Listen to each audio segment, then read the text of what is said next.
A cop shoved a beer bottle in a girl's mouth, but was shocked to learn who her father was. The evening sun was setting over Pine Creek Park as Officer Tom Reynolds drove his patrol car along the curving road. It had been a long, hard day. The kind of day where everything went wrong. First, his coffee had spilled all over his uniform. Then his boss had yelled at him for being late to the morning briefing. And to top it all off, some teenager had cursed at him when he asked the kid to stop skateboarding in front of the grocery store. After 12 years working in the small town of Riverdale, Tom felt like nobody respected the police anymore. Back when he first joined the force, people would wave and smile when they saw his patrol car. Now they just looked away or gave him cold stares. These young people need to learn some manners, he muttered to himself as he drove past a group of people gathered around a picnic table. That's when he noticed her. A young woman with long brown hair, sitting slightly apart from the others. She was holding what looked like a beer bottle, laughing with her friends. Tom's eyes narrowed. She looked young, maybe too young to be drinking legally. He pulled his car over and stepped out, adjusting his belt as he walked toward the group. The air was warm, filled with the sounds of distant laughter and music from someone's portable speaker. "Good evening," he said, his voice harder than necessary. "I'm going to need to see some ID." The young woman looked up, surprised. "Excuse me." "ID. Now." Tom pointed at the bottle in her hand. "You look underage to me." The woman, who was actually 22-year-old Lily Chen, sat up straighter. "I'm not underage, officer. I'm a graduate student at State University." Tom wasn't in the mood for what he saw as backtalk. "I don't care if you're the Queen of England. Show me your ID or you're coming with me." Lily reached for her bag, but then paused. "May I ask why you're singling me out? There are other people drinking here too." Something in Tom snapped then. Maybe it was the stress of the day. Maybe it was years of feeling disrespected. Whatever the reason, what happened next would change many lives forever. "You think this is a joke?" he growled, stepping closer. Lily's friends grew quiet, watching with worried eyes. One of them, a young man named David, stood up. "Hey, she's just asking a question." "Stay out of this," Tom barked, pointing a finger at David. Lily stood up now, her hands slightly raised. "Officer, I don't want any trouble. My ID is in my bag." But Tom wasn't listening anymore. In one quick motion, he grabbed the emptied beer bottle from the table beside her. His face was red with anger as he pushed the bottle toward Lily's face. "You want to drink so badly? Here, have the whole bottle." The bottle didn't actually go into her mouth. Tom shoved it against her lips, pushing her head back. Lily cried out in pain and surprise. People around them gasped. Several pulled out their phones and started recording. The whole scene lasted only seconds before another officer, Tom's partner, Officer Anna Lee, ran over from their patrol car. "Tom, stop it. What are you doing?" Anna pulled Tom away from the shocked young woman. Lily touched her lip, which was bleeding slightly. Her eyes were wide with fear and disbelief. "She was disrespecting me," Tom said, his voice shaking with anger as Anna pushed him back toward their patrol car. The crowd had grown larger now. Whispers spread quickly. Phones were out everywhere, recording the aftermath. "You're bleeding," one of Lily's friends said, handing her a napkin. Lily just stared at the officer being led away. She was trembling, trying to understand what had just happened. In all her life, she'd never experienced anything like this. And as she watched Officer Reynolds being pushed into the patrol car by his partner, she had no idea that this terrible moment would soon connect to someone very powerful, someone Tom Reynolds would never have expected. Someone who would make sure this incident didn't get swept under the rug like so many others before it. The bright fluorescent lights of Riverdale General Hospital made Lily's head hurt even more. She sat on the edge of an examination bed while a kind-faced doctor gently cleaned the cut on her lip. "It's not too deep," the doctor said with a reassuring smile. "But I understand it's not just the physical pain that brought you here." Lily nodded, still in shock from what had happened. Her friends David and Tina sat nearby, their faces tight with worry. The hospital had given her ice for the swelling and something for the pain, but nothing could ease the feeling of violation that kept washing over her. "The videos are everywhere," David whispered to Tina, showing her his phone. "People are really angry." He wasn't exaggerating. Within hours of the incident, clips from at least 6 different angles had spread across social media. The hashtag Justice for Lily was trending locally, with thousands of shares and comments. The footage was clear, showing Officer Reynolds' sudden aggression and the beer bottle being shoved against Lily's mouth. Back at the police station, Chief Patricia Wilson rubbed her temples as she watched the video for the 5th time. A career police officer with 30 years of experience, she prided herself on running a clean department. Now this. "What the hell were you thinking, Reynolds?" she demanded, looking across her desk at Officer Tom, who sat with his arms crossed defensively. "She was disrespectful," he muttered. "These kids think they can talk to us any way they want." Chief Wilson slammed her hand on the desk. "She was asking why you were checking her ID. That's not disrespect, that's a reasonable question." Tom looked down, his face flushed. Deep down, a small voice was telling him he'd gone too far, but he pushed it away. In his mind, he was the victim here. "I'm placing you on administrative leave, effective immediately," the chief said, her voice leaving no room for argument. "Turn in your badge and gun. There will be a full investigation." As Tom left her office, Chief Wilson picked up her phone, already ringing for the 20th time that evening. It was the mayor demanding answers. Behind the closed door, she worried about more than just this incident. What would this do to community trust? Would the department face a massive lawsuit? And most importantly, had she missed warning signs about Reynolds in the past? Meanwhile, across town, Lily unlocked the door to her small apartment with trembling hands. Her friends had offered to stay with her, but she just wanted to be alone. The doctor had said her injuries were minor, a cut lip, some bruising, but suggested she talk to someone about the emotional impact. As she walked inside, her phone buzzed again. More messages from reporters wanting her story. The local newspaper, the TV stations, even some national outlets had started calling. She turned off her phone and sank onto her couch, pulling a blanket around her shoulders. Lily had always been quiet, focused on her studies in environmental science. She'd never wanted attention, especially not like this. Tears slid down her cheeks as she thought about what happened. Would she ever feel safe around police officers again? How would this affect her final semester of graduate school? Her thoughts were interrupted by a gentle knock at the door. It was her neighbor, Mrs. Patel, an older woman who had heard what happened. "I brought you some tea and dinner," Mrs. Patel said softly when Lily opened the door. "You shouldn't be alone tonight." The simple kindness made Lily break down in tears. Mrs. Patel stepped inside and put her arms around the young woman. "People in town are standing with you," she said as she guided Lily to the kitchen table. "Everyone who's seen that video knows what that officer did was wrong." What neither of them knew yet was that someone else had just seen the video too. Someone miles away who would change everything about how this story would unfold. Someone who would make sure that Officer Tom Reynolds would face consequences for what he'd done. The Blacktown car with tinted windows and government plates moved slowly through the streets of Riverdale, attracting curious glances from locals. It was unusual to see such an official-looking vehicle in their small town. The driver, a serious-faced man in a dark suit, checked his GPS before turning towards City Hall. Inside the car, Robert Chen stared at his phone, watching the video of his daughter for the 20th time. Each viewing made his stomach tighten with anger and worry. He had been in Geneva, Switzerland when the news reached him. His only child had been assaulted by a police officer in her hometown. He'd immediately cancelled all his meetings and boarded the first flight back to the United States. Robert hadn't always been an important man. He'd grown up in Riverdale, the son of Chinese immigrants who ran the local grocery store. Through hard work and determination, he'd earned a law degree, then built a respected career that eventually led to his appointment as Attorney General of the United States, the country's top law enforcement official. He'd left Riverdale years ago, but had never forgotten where he came from. Now he was back, not just as a concerned father, but as someone with the power to ensure justice would be served. As the car pulled up to City Hall, Robert saw the small crowd of reporters already waiting.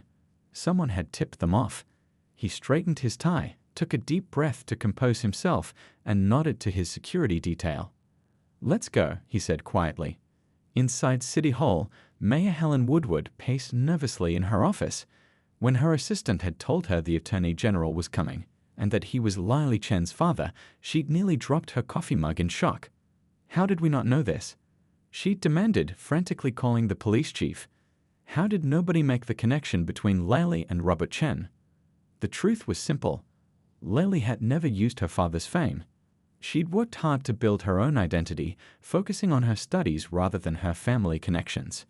Few people in town even knew she was related to the Robert Chen who had left Riverdale decades ago to pursue his legal career. Now the mayor watched through her window as the Attorney General's car arrived.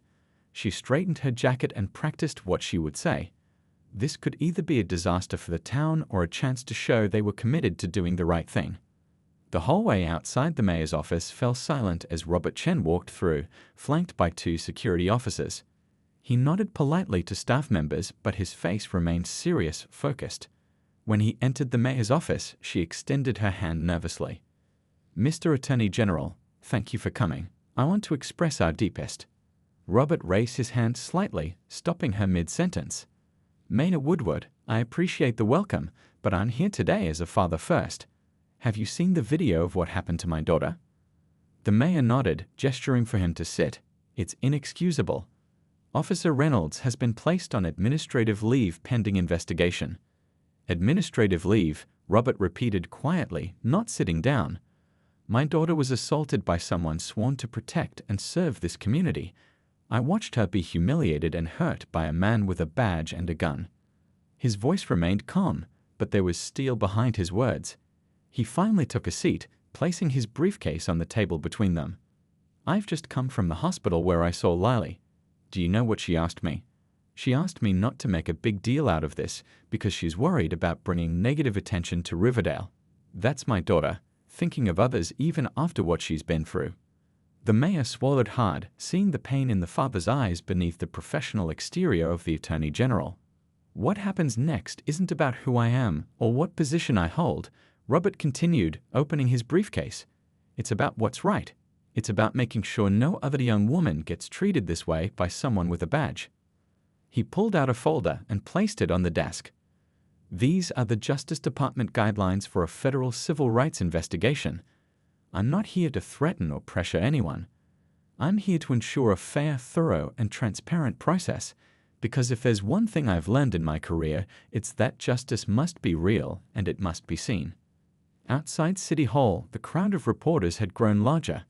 The news was spreading quickly through Riverdale. The girl in the video was the Attorney General's daughter, and he had come home to make things right. The Riverdale police station buzzed with unusual activity.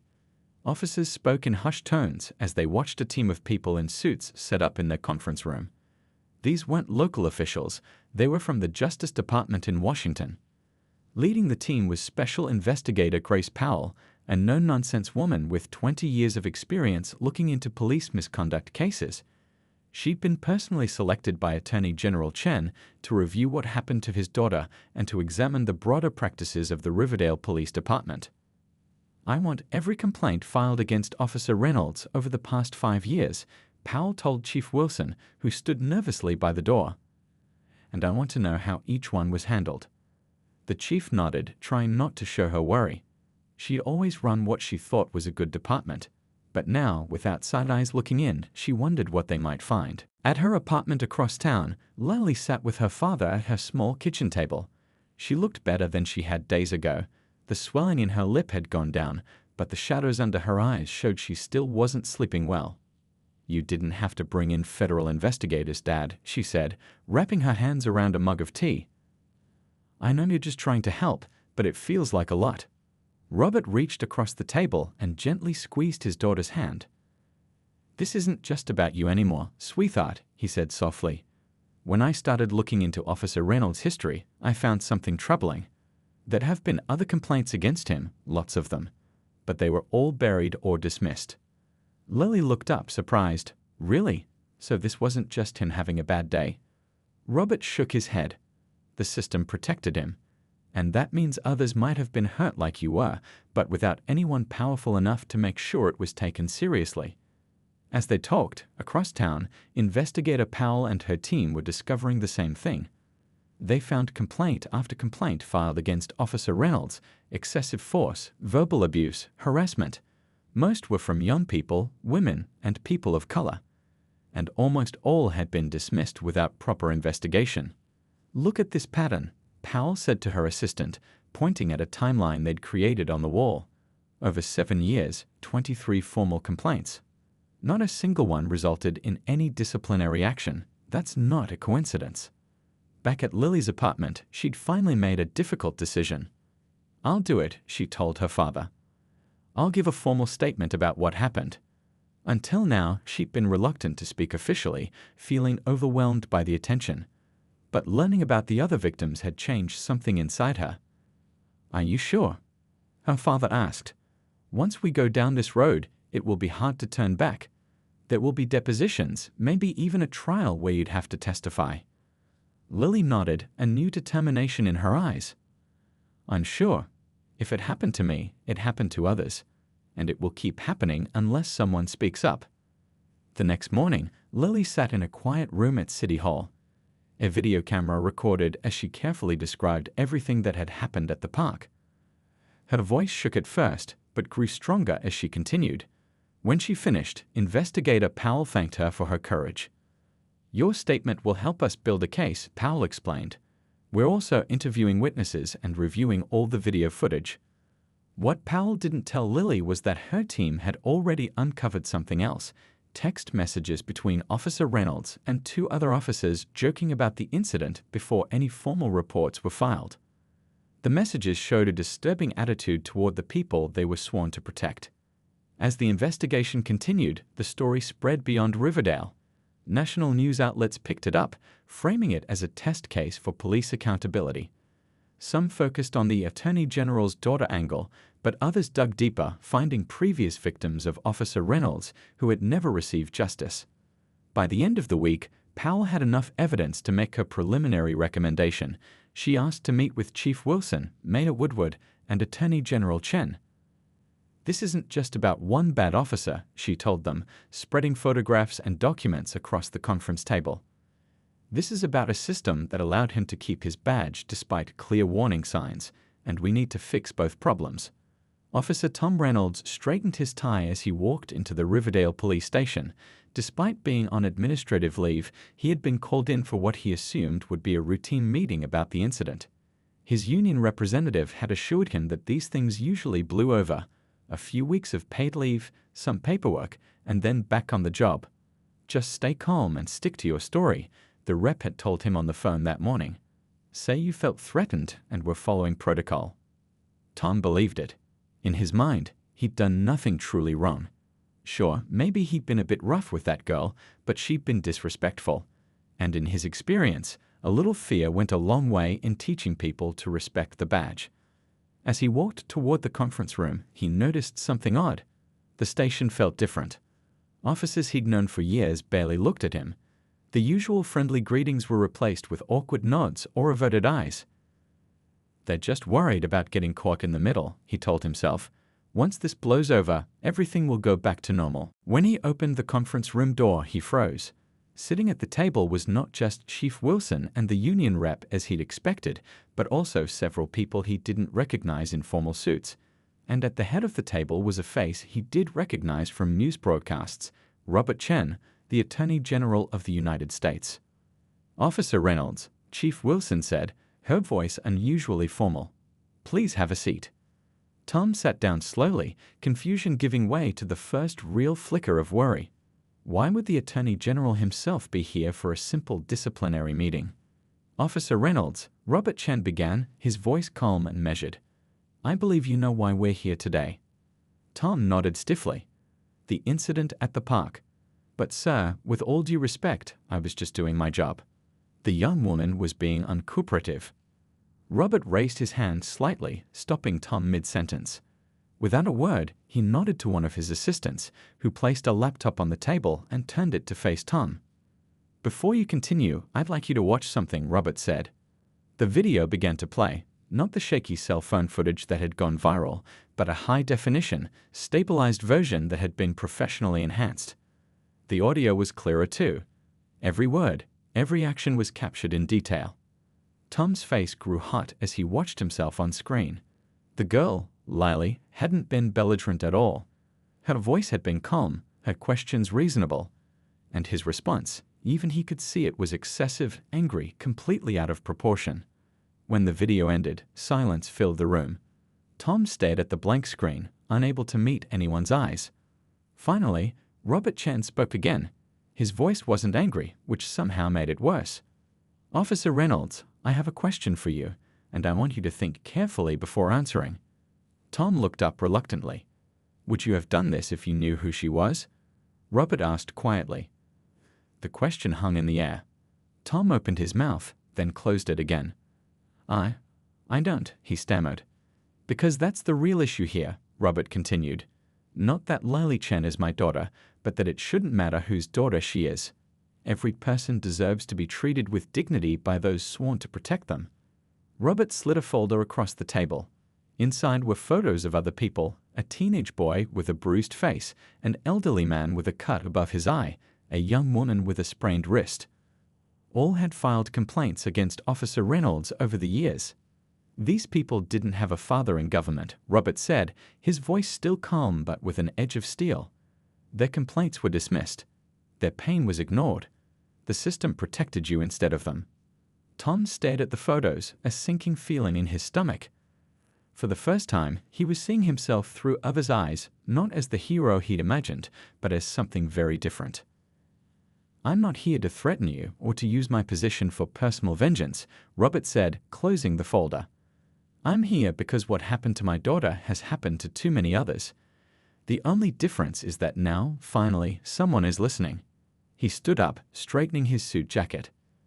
"The Justice Department is filing formal charges against you for civil rights violations. This isn't about my daughter anymore. This is about every person in those photos and every person who deserves better from those who wear the badge." As Robert walked toward the door, he paused and looked back at Tom. "The real question, Officer Reynolds, isn't what you'll say to defend yourself. It's what you'll say to all the people you hurt when you thought no one was watching." The courtroom was packed on the first day of Officer Tom Reynolds' trial. People lined up outside the Riverdale County Courthouse hours before the doors opened, hoping to get a seat. News vans from national networks filled the parking lot, their satellite dishes pointing skyward. Inside, Lily Chen sat in the front row behind the prosecution table. She wore a simple blue dress and kept her hands folded in her lap. Next to her sat her father, Attorney General Robert Chen, who had taken personal leave to support his daughter. Though he could have used his position to influence the case, he had deliberately stepped back, allowing the justice system to work independently. "Aren't you ready for this?" he whispered to Lily as they waited for proceedings to begin. She nodded, though her eyes betrayed her nervousness. "I need to do this, not just for me." The courtroom fell silent as Judge Harold Patel entered and took his seat at the bench. A distinguished judge with 30 years of experience, he was known for his fairness and no-nonsense approach. "The court calls the case of the people versus Thomas Reynolds," he announced, his voice echoing through the room. What followed was the formal beginning of a trial that would captivate the nation for the next 3 weeks. The prosecution, led by District Attorney Wendy Lopez, laid out their case methodically. They showed the enhanced video of the incident, called witnesses who had been at the park that day, and brought in experts who explained proper police procedure. Officer Reynolds didn't just break protocol, Lopez told the jury during her opening statement. He broke the public trust, and this wasn't an isolated incident. On the third day of the trial, the prosecution revealed their most powerful evidence: testimonies from previous victims of Officer Reynolds' misconduct. One by one, they took the stand, ordinary people whose complaints had been ignored for years. There was Miguel Ortiz, a college student who had been roughly handcuffed for skateboarding in a public square. There was Mrs. Gladys Wong, an elderly woman who had been yelled at and threatened when she questioned a parking ticket. And there was Darnell Washington, a high school teacher who had been slammed against his car during a routine traffic stop. "I filed a complaint," Washington told the court, his voice steady despite his obvious discomfort at reliving the memory. But nothing ever happened. It was like shouting into a void. The defense team tried to paint these incidents as necessary police work in a dangerous world. They argued that Officer Reynolds had been responding to perceived threats, that he had been under stress, that split-second decisions in law enforcement couldn't be judged in hindsight. But on the 10th day of the trial, Lily took the stand. The courtroom fell completely silent as she walked to the witness box. She had refused special treatment and insisted on testifying in open court rather than in a private session. "Ms. Chen," the prosecutor asked, "can you tell us what happened that day at Pine Creek Park?" Lily took a deep breath and began speaking. Her voice was soft but clear as she recounted every detail: the accusation about underage drinking, her attempt to explain that she was of legal age, the sudden anger in Officer Reynolds' face, and then the horrible moment when he shoved the bottle against her mouth. "What was going through your mind at that moment?" Lopez asked. Lily paused, looking directly at Officer Reynolds for the first time since the incident. "Fear," she said simply, "and confusion. I kept thinking, this is someone who's supposed to protect people. Why is he hurting me?" During cross-examination, the defense attorney tried to suggest that Lily had been uncooperative or disrespectful, but she remained composed, answering each question honestly. When asked if she knew her father would get involved, tears filled her eyes. "I didn't want any special treatment," she said.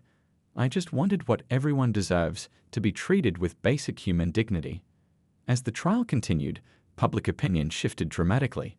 What had started as a story about the Attorney General's daughter became a larger conversation about police accountability and the way complaints against officers were handled.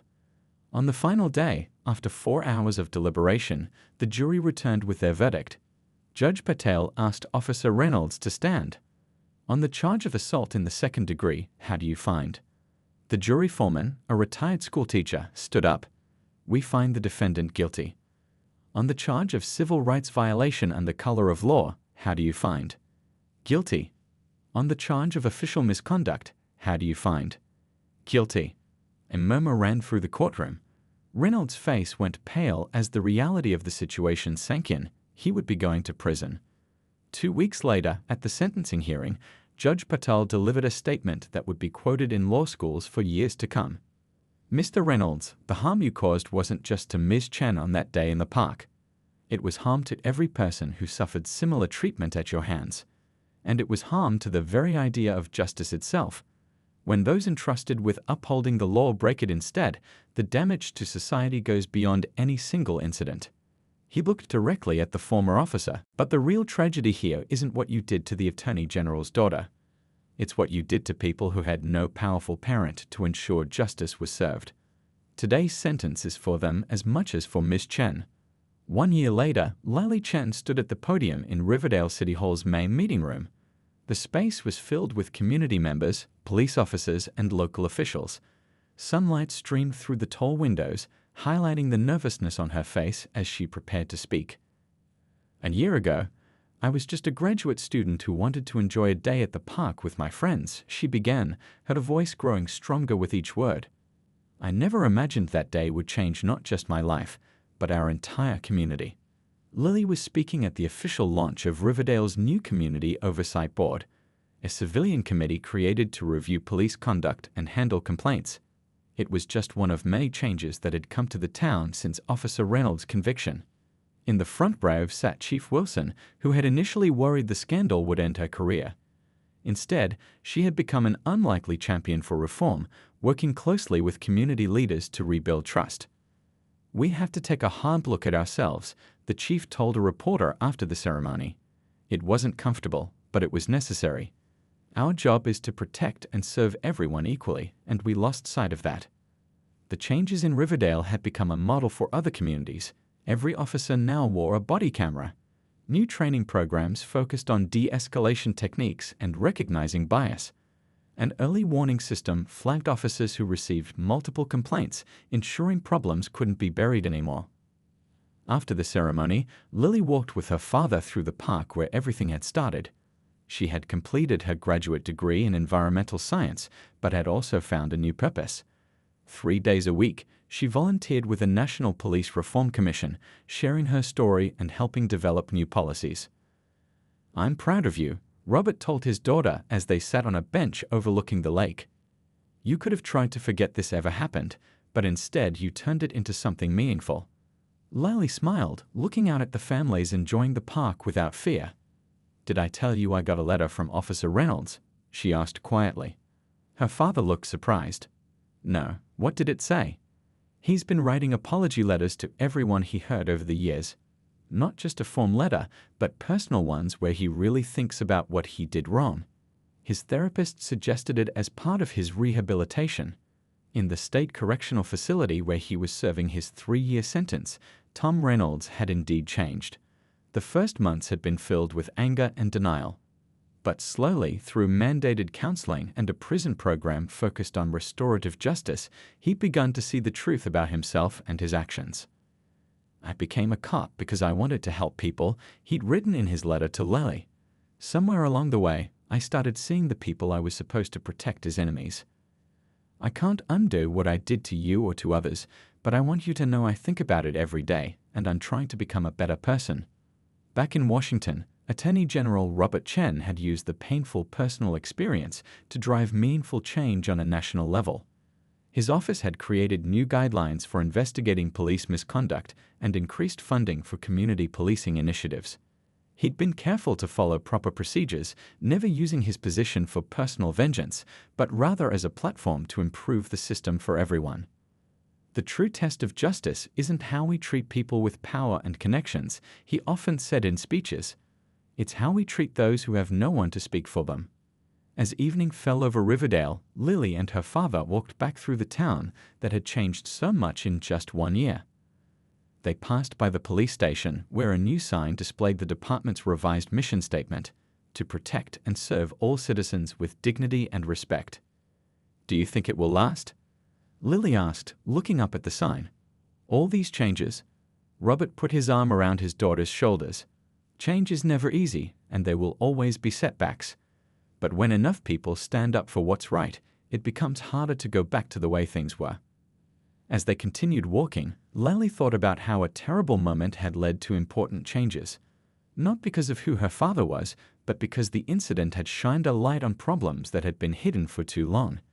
And while she would never forget what happened that day in the park, she had found a way to make something good come from it, not just for herself, but for people she would never meet.